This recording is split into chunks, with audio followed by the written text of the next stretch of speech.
Alors le Chok l'Israël aujourd'hui, la Gemara Ktubot 86a, le Nishmat, Avraham Bar Esther Akoka, Bet Hashem.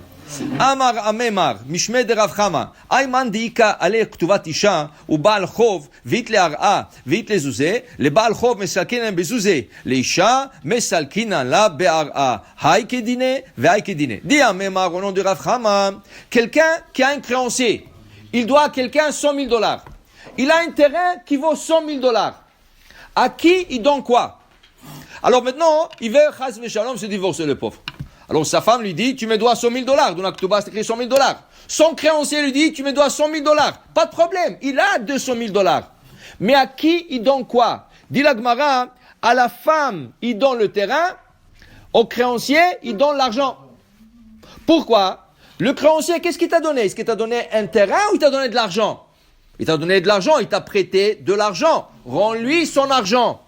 La femme, c'est une obligation, c'est une garantie que tu t'es obligé envers elle. En cas d'un divorce, tu donneras quelque chose, la somme de $100,000. Mais tu n'as pas écrit de l'argent, tu as écrit une valeur. Tu t'es obligé pour une valeur. Alors cette valeur-là peut se traduire aussi dans un champ, c'est ça? Et s'il a $100,000 au total, en comptant le terrain. Alors on va voir, il va se diviser, alors il va vendre la moitié du terrain et il va donner à son créancier $100,000 et à la femme il va donner le terrain. Dit la Gemara, qu'est-ce qui arrive? La Gemara t'a dévancé. La Gemara dit qu'est-ce qui arrive? Il y a qu'un terrain pour payer une dette, pas deux. À qui il paye? À son créancier ou à sa femme? Le guet.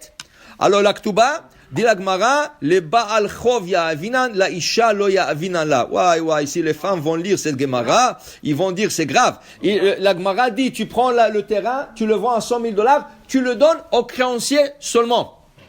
Mais tu ne payes pas à la femme. Comment tu ne payes pas à la femme? Elle a divorcé. Tu sais pourquoi? Maïta'ama, quelle a raison?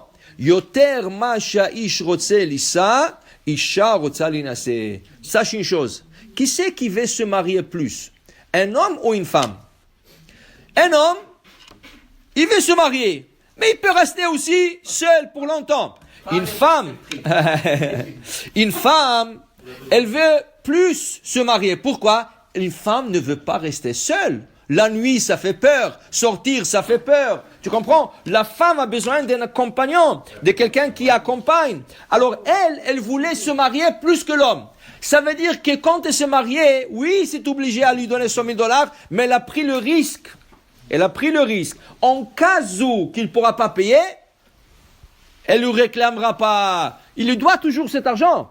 Il lui doit, mais maintenant il n'a pas. Alors comme elle a pris le risque, on lui dit d'abord, débarrasse-toi du créancier. La femme, okay? Et ça c'était une manière aussi de la garder.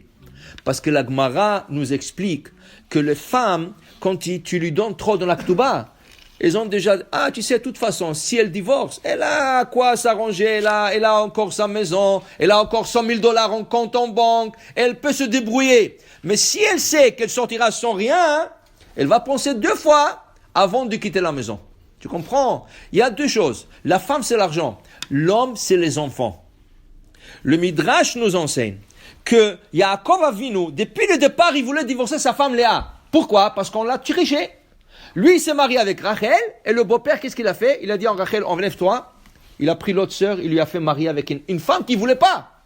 Il voulait pas de Léa. Il voulait la divorcer. Donc, au début, c'était tout frais. Mais, avec le temps, la Torah dit, Vayar Hashem kisnoa Léa. La Torah dit, et Hashem voit que Léa, elle est comme Has Veshalom. C'est pas, il faut pas le prendre sur le sens littéraire. Et Léa est comme haï par Yaakov. Qu'est-ce qu'il fait Hashem?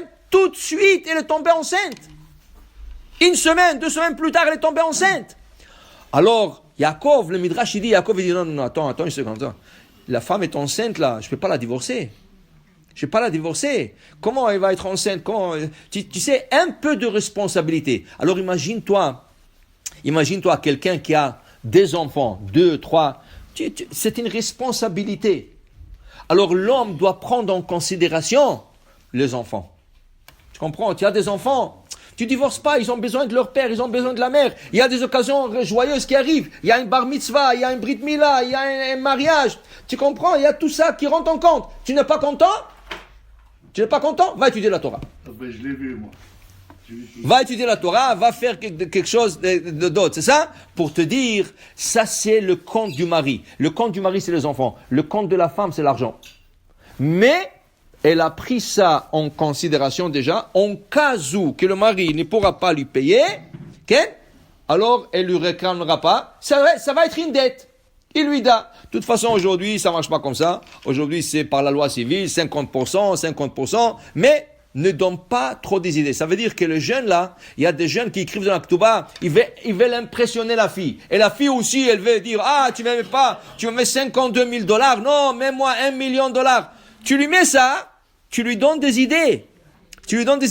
La Gemara dit, il faut faire quelque chose de symbolique et pas quelque chose d'extravagant, qui veut dire $52 000. 52, ça représente Begematria Ben, 50, c'est Ben, Noun, c'est 50, Ben. On a Hachem qui aura des enfants, mais donc pas des mauvaises idées. Alors pour dire que chacun il a son intérêt dans le mariage, mais il faut toujours essayer que le mariage marche et comme ça ils restent pour longtemps pour leurs enfants et pour leur argent qu'ils ont travaillé ensemble pendant toute leur vie. Amen.